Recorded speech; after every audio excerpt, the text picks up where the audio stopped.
My name is Celeste Morgan, cardiologist, single mom, and for the past 7 years I lived with one truth.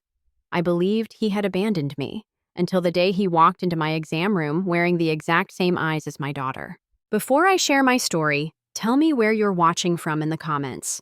Hit like and subscribe if you've ever had to fight through heartbreak to protect your family. Trust me, you'll want to hear what happened next. The morning I saw Grace and Blake again, my hands were steady, as they always were in the cardiac unit.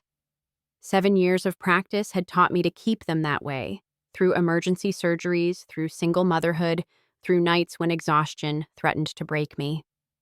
But when I walked into exam room 3 and found him sitting on the edge of the table, those same hands trembled for the first time since my residency.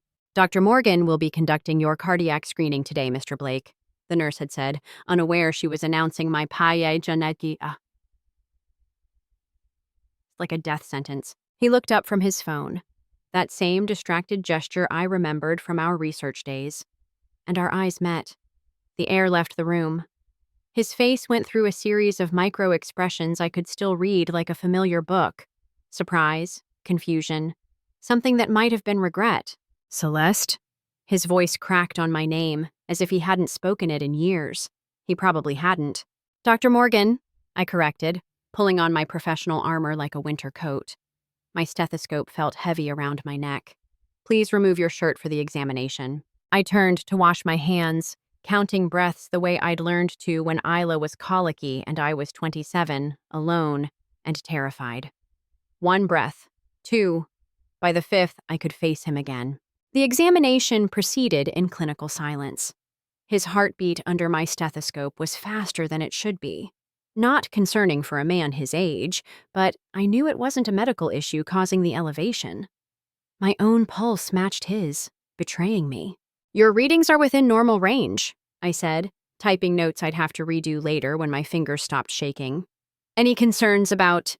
The door burst open. Mommy, I finished my homework. Can we... Isla stopped mid-sentence, taking in the scene with those unmistakable gray-green eyes. My daughter had inherited her father's eyes, his analytical gaze, even the way he tilted his head when processing new information. Isla, sweetheart, please wait outside. Mommy's with a patient. But Grayson had already seen her. I watched the math happen in his head. The age, the eyes, the stubborn cowlick that made her dark hair stick up exactly like his did in the mornings I used to smooth it down. How old is she? His question came out strangled. 7. I didn't need to say more. We both knew how to count backwards. Isla, oblivious to the earthquake happening in room 3, waved at Grayson with the confidence of a child who'd never been given reason to distrust the world. I'm Isla Morgan. I'm going to be a scientist like my mom, but for robots instead of hearts. Then she was gone, the door clicking shut behind her, leaving us in a silence that held 7 years of unspoken words. I remember the exact moment I fell in love with Grayson Blake. It wasn't romantic or cinematic. I was covered in formaldehyde from a botched preservation experiment, and he was the graduate student who handed me paper towels without laughing. We were both part of the biomedical research program at MIT, him leading the tech integration side while I focused on cardiac applications. You know, he'd said, helping me clean up the mess, failing spectacularly is just success wearing a disguise. We worked side by side for 2 years. Late nights in the lab became coffee runs at 3 a.m., which became breakfast at the diner that never closed. He'd explain algorithms while I sketched heart diagrams on napkins. We were building something, not just research, but a future. The night he disappeared, we'd celebrated his company's first major funding round, $200 million to revolutionize AI in healthcare. He'd spun me around in my tiny apartment, both of us dizzy with possibility.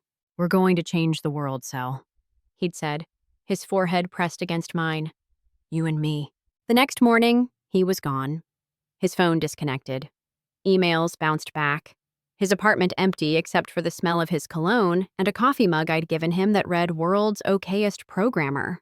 2 weeks later, I stared at 2 pink lines in a gas station bathroom, my hands shaking so hard I dropped the test. I called his number 47 times that day. Each time, the number you have dialed is no longer in service.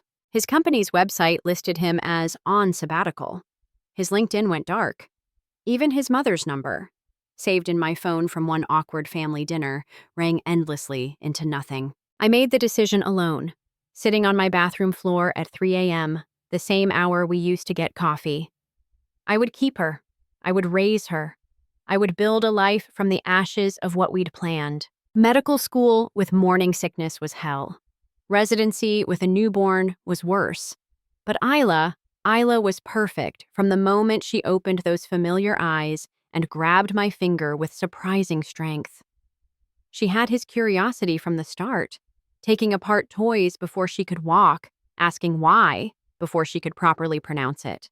I built walls around us, told anyone who asked that her father was not in the picture, let them assume what they wanted, created a story I almost believed myself, that we were better off, that we didn't need anyone else. But sometimes, when Isla solved a problem with the same methodical approach he used to have, or when she laughed at her own jokes the way he did, I felt the ghost of what we'd lost. After Grayson left my office that day, I locked myself in the bathroom and cried for the first time in 3 years. Not romantic tears or even angry ones, just the exhausted weeping of someone whose carefully constructed world had cracked down the middle. He tried to contact me. Emails with subject lines like, "Please, we need to talk," and "I can explain everything." I deleted them unread, the way I'd learned to delete his memory from my daily life. But he was persistent in that infuriating way I remembered, the same persistence that once had him debugging code for 16 straight hours. It was the DNA test that broke my resolve. Marcy from Pediatrics mentioned it casually during lunch. That tech CEO who came in last week, he ordered a paternity test. Rush job, paid cash. My sandwich turned to cardboard in my mouth. How do you know? Lab tech gossip. Apparently he had a toothbrush. She leaned in conspiratorially. Think he's being blackmailed? These rich guys always have secrets. I knew whose toothbrush.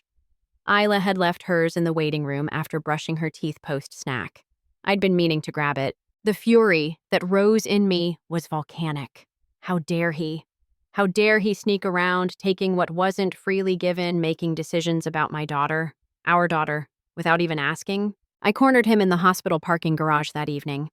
He was leaning against a Tesla, looking at his phone, probably checking stock prices or whatever millionaire CEOs did while destroying other people's lives. You had no right. My voice came out steadier than I felt. He looked up, and for a moment, I saw genuine anguish in his eyes. I needed to know. Then you should have asked. Would you have told me the truth? The question hung between us like a blade. Would I have? After 7 years of being Isla's everything, would I have admitted that her father wasn't some abstract concept, but a living, breathing man who'd abandoned us? She's mine. His voice broke on the word. The test. She's mine, isn't she? She's mine, I shot back. Every sleepless night, every fever, every first word and step and day of school. Every moment you weren't there, I was. Don't you dare stand there and claim her like she's a stock option you forgot to exercise. A couple passed us, eyeing our tense standoff. I lowered my voice. Stay away from us, Grayson. You made your choice 7 years ago. I didn't. He stopped, running his hands through his hair in a gesture so familiar it hurt. You don't understand what happened. I understand enough. You left, we survived. End of story. But it wasn't the end. That night, Isla asked about the nice man with the robot questions from the hospital. She'd apparently run into him in the cafeteria while I was in surgery, and he'd taught her a basic coding concept using sugar packets and stirring sticks. He was sad, Mommy, she said, arranging her stuffed animals for bed. His eyes looked like yours do sometimes when you think I'm not watching. The universe, I learned, has a twisted sense of humor. Despite my explicit instructions to the scheduling department, Grayson kept appearing at the hospital. Not as a patient. That would have been too simple. No, he came bearing donations, attending board meetings, mysteriously showing up wherever Isla and I happened to be. Mommy, look, it's Mr. Robot, Isla called out one Thursday afternoon. She'd named him that after their coding lesson, and he'd infuriatingly embraced it. He was sitting in the children's ward, surrounded by young patients, teaching them to build simple circuits. His sleeves were rolled up, tie loosened, looking more like the graduate student I'd fallen for than the polished CEO he'd become. Isla! I called sharply. Too sharply. Several heads turned, but she was already at his side, examining the breadboard with intense focus. Are you teaching them about resistors? We learned about those in science club. I watched, frozen, as he helped her small fingers place a component. The gesture was so gentle, so careful, it cracked something inside me. Dr. Morgan, he said without looking up. Would you like to help? We could use someone who understands how electrical impulses work in actual hearts. It was a trap, and we both knew it. Say no, and I looked petty in front of colleagues and patients. Say yes, and I'd have to spend the next hour pretending my world wasn't tilting off its axis. Of course, I heard myself say. For the next hour, we taught. He handled the engineering side while I explained how the heart's electrical system worked. We fell into an easy rhythm, finishing each other's sentences, building on each other's examples. It was like muscle memory, this partnership we'd once perfected. Your mom's brilliant, he told Isla when she asked a particularly complex question. She always saw connections other people missed. She's the smartest person I know, Isla agreed matter-of-factly, then added, You're pretty smart too, for someone who doesn't fix actual hearts. He laughed, that genuine, surprised laugh I'd once cataloged among my favorite sounds. Fair point, Dr. Morgan Jr. After the session, as children scattered with their LED-lit creations, Isla tugged on his sleeve. Will you teach me more? Mom knows hearts, but she doesn't know robots like you do. I saw him glance at me, seeking permission he had no right to ask for. But Isla was looking at me too, with those eyes that were his, but the determination that was all hers. We'll see, I managed. That night, she fell asleep clutching the simple circuit board he'd helped her make, a red LED pulsing like a tiny heartbeat. I sat beside her bed watching her sleep and finally admitted what I'd been denying. She needed more than I could give her.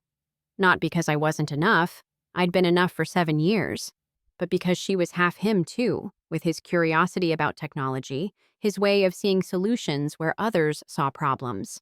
The realization didn't make me forgive him, but it did make me understand that my anger was a luxury I might not be able to afford anymore. The news alert popped up on my phone during morning rounds. Tech CEO's secret past, Grayson Blake's hidden family drama at Boston General. My blood turned to ice. Someone had taken a photo of the 3 of us in the children's ward. The angle made it look intimate. Grayson and I leaning together over Isla's project, her face bright with joy. The article speculated wildly about rekindled romance and secret love children. By lunch, the hospital board had called an emergency meeting. Dr. Patricia Holbrook, the chief of staff, didn't mince words. This kind of publicity is problematic, Dr. Morgan. We need to consider the hospital's reputation. My personal life has never affected my work, I said, spine straight despite the trembling in my chest. Perhaps not, but Mr. Blake's continued presence here, combined with these rumors, it's becoming a distraction. We'd like you to consider taking a temporary leave while things calm down. The words hit like physical blows. 7 years of perfect service, of saving lives and mentoring residents, reduced to gossip fodder. I found Grayson in the parking garage, our apparent designated battlefield. He was pacing, phone pressed to his ear, voice sharp with authority I'd never heard before. I don't care what it costs. Kill the story. Every outlet. Yes, all of them. I said handle it. Don't, I said when he hung up. He turned, and I saw something raw in his face. They're hurting you. Both of you. I won't let that happen. You already did. The words came out exhausted rather than angry. 7 years ago, you made a choice. And every consequence since then, every hard night, every sacrifice, every moment of building a life from nothing, that's been mine to handle. You don't get to sweep in now and play savior. I didn't choose to leave you. His voice cracked.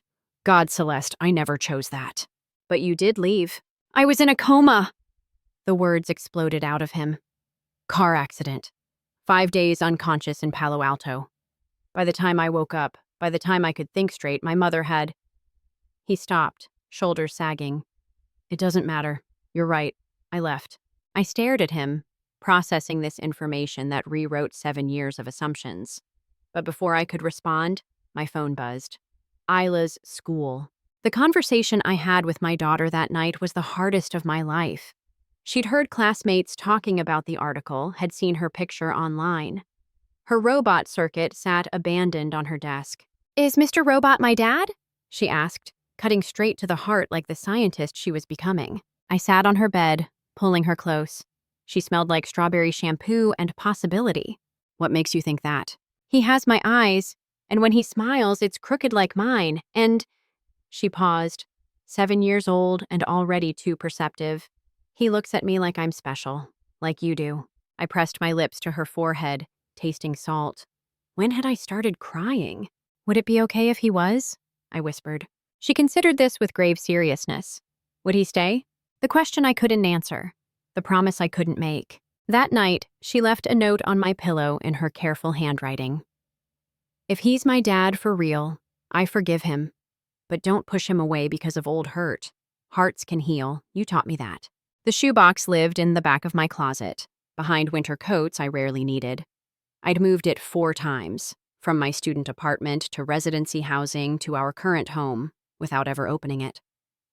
Inside were relics from another life, ticket stubs from concerts, photos from lab celebrations, his old MIT sweatshirt that still smelled faintly of him, and the voicemail device, an old-fashioned digital recorder he'd given me as a joke when my phone kept dying during long shifts. "So you'll never miss my messages," he'd said, not knowing how prophetic those words would become. I held it for an hour before pressing play. His voice filled my bedroom, younger and unguarded. "Sel, it's me. I know you're probably asleep. It's 3 a.m. here in Palo Alto. The meeting went incredible. They want to fund everything, all our research applications. I can't wait to tell you properly. I'm driving back now. Screw the morning flight. I need to see you. I need to tell you that I—" The sound of screeching tires. A horn. His sharp intake of breath. Then nothing. I played it again, then again, each time hearing new details. The joy in his voice, the exhaustion underneath it, the way he'd been rushing back to me. The next message was different. Clinical. "This is Palo Alto Medical Center calling for Celeste Morgan. You're listed as Grayson Blake's emergency contact. There's been an accident." I'd never gotten that call. My phone had died during a 30-hour shift, and by the time it was charged, the only calls were from unknown numbers I'd ignored, thinking they were telemarketers. The final recording made my blood run cold. A woman's voice, cultured and sharp. "Miss Morgan, this is Dr. Elizabeth Blake, Grayson's mother. I understand you've been trying to reach my son. He's recovering but has decided to focus on his company's launch. He asked me to tell you he thinks it's best if you both move on. Please don't contact him again." I threw the recorder across the room. It hit the wall and clattered to the floor. Still intact. Still holding truths that shattered 7 years of carefully constructed narrative. He hadn't left. He'd been taken. And I'd been too proud, too hurt, too quick to believe abandonment over tragedy. I called him at 2 a.m., not caring about propriety or walls I'd built. "Celeste?" He answered on the first ring, voice thick with sleep or maybe hope. "Your mother," I said without preamble. "She called me, told me you were done with us." Silence. Then, I wondered. When I woke up, when I could finally think clearly, she said you'd moved on, that you'd made it clear you didn't want complications in your career. I was pregnant. The words fell between us like stones in still water. "I was pregnant and alone, and you were gone. Can I come over?" His voice was raw. "Please, not to fix things or make promises. Can I just see you both?" I looked at Isla's door, closed tight, hiding a little girl who'd forgiven a father she'd never known. "Tomorrow," I heard myself say. "Come for breakfast. She likes pancakes." It wasn't forgiveness. It wasn't a promise. It was just breakfast. But it was a start. He came bearing ingredients. Not just pancake mix, but fresh berries, real maple syrup, the works. He stood on my doorstep at 8 a.m. sharp, looking uncertain in jeans and a sweater, so different from his usual CEO armor. "You know we have grocery stores in Boston," I said, but I was fighting a smile. I wanted to contribute. He shifted the bags nervously. "I haven't made pancakes in years. Used to be pretty good at them." Isla appeared in her dinosaur pajamas, hair a wild halo. She studied him with those analytical eyes. "Are you staying for breakfast?" "If that's okay with you, Dr. Morgan Jr." She giggled. "You can call me Isla. That's what people who make me pancakes call me." Watching them cook together was surreal. He let her measure ingredients, crack eggs, make a mess. When she flipped a pancake too enthusiastically and it stuck to the ceiling, he laughed instead of scolding. They high-fived when it finally fell. "Mom doesn't let me flip them," Isla informed him. "She says I'm too ambitious with the spatula." "Your mom's probably right," he said, glancing at me. "She usually is." We ate at my small kitchen table, Isla chattering about school, her robot club, the science fair project she was planning. Grayson listened with complete attention, asking questions that made her think deeper. "Could you help?" she asked suddenly. "With the project? Mom helps with the heart stuff, but the programming part," and he looked at me. I nodded slightly. "I'd be honored," he said solemnly. That became our pattern. Saturday mornings, he'd arrive with ingredients and stay for science projects. He never pushed for more, never assumed. He was earning his place one pancake, one circuit board, one smile at a time. Boston Children's Museum was hosting a robotics exhibition. Isla had been talking about it for weeks. When Saturday came, Grayson texted asking if he could take her. "Please, Mom." Isla bounced on her toes. Grayson, he actually knows the stuff. You always have to Google it." She wasn't wrong, but letting her go, letting him have that time alone with her, it felt like stepping off a cliff. "I'll have her back by 3, he promised. "Earlier if she gets tired." I spent those hours cleaning obsessively, checking my phone every few minutes. What if she got hurt? What if he disappointed her? What if? They came back at 2:47, Isla asleep in his arms. She was clutching a small robot she'd built at the museum, wearing a new t-shirt that said Future Engineer. "She crashed about 10 minutes ago," he whispered, transferring her carefully to the couch. Right after explaining how servo motors work in detail. I covered her with a blanket, brushing hair from her face. "She does that. Runs full speed until she doesn't. Like her mom," he said softly. We stood there watching her sleep, and I felt the walls crack a little more. This was what we'd missed. Hundreds of moments like this, ordinary and precious. "Thank you," I said, "for being patient, for not pushing." "I'd wait forever," he said simply. "For both of you." He left without fanfare, just a gentle touch on Isla's head and a smile for me. After he was gone, Isla woke briefly. "Mom, I like him," she mumbled. "He listens with his whole face." "Yeah," I whispered, "he does." The letter I wrote to Elizabeth Blake was 17 drafts of barely controlled rage before I managed something civil. I sealed it before I could change my mind, addressing it to the medical investment firm where she served on the board. "Dr. Blake, your son survived the accident. So did your granddaughter. The child you never knew existed because you decided to play God with our lives. I'm not writing for apologies or explanations. I'm writing to tell you that Isla deserves better than the legacy of your manipulations. Stay away from us." I didn't expect a response. I certainly didn't expect her to show up at the hospital 3 days later, looking older than her professional photos suggested, clutching a manila folder. 5 minutes, she said. "That's all I ask." I gave her 3. "I was wrong," she began without preamble. "I thought I was protecting him. The company was so fragile then, and you were a distraction he couldn't afford.